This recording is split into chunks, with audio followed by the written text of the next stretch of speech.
होइन, मान्य सदस्यले समय माग्दाखेरि मैले दिनुपर्ने समय म दिन्छु। अहिले बस्नुहोस्। आकस्मिक समयमा माग्न चाहन्छु। के विषयमा आकस्मिक समय मान्य सदस्य? यो मन्त्री परिषदको कुरा छ। यो मन्त्री परिषदको पूर्ण मान्य सदस्य, मैले यहाँलाई समय पनि दिएको छैन, माइक पनि दिएको छैन।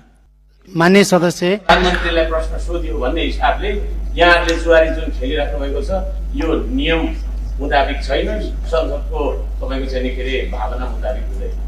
म यो भन्न चाहन्छु।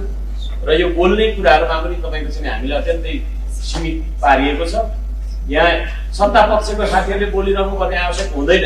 त्यति सत्ताले त काम गर्ने हो। प्रतिपक्षको चाहिँ तपाईँको चाहिँ प्रश्नहरू राख्ने पर्याप्त समय पनि छैन। जहिले पनि तपाईँको चाहिँ के अरे होइन हामीलाई 1 मिनटमा सक्नुपर्ने, 2 मिनटमा सक्नुपर्ने भन्ने बाध्यता छ।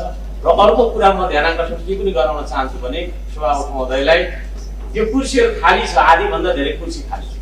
यसरी तपाईँको अनुपस्थित हुने सांसदहरूलाई के कारवाही गर्नुपर्ने हो त्यो अनुसारको कारवाही गर्नुहोस्। यहाँ हामी चाहिँ आधा दिनभरि बसिराख्नुपर्ने, अरू चाहिँ नबस्दा पनि हुने भनेदेखि हामी पनि तपाईँको चाहिँ यहाँ बसिरहन होइन उचित ठान्दिनँ।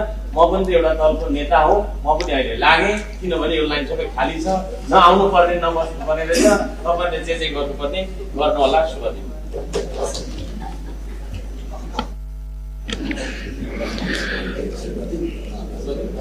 मान्य सदस्यहरू,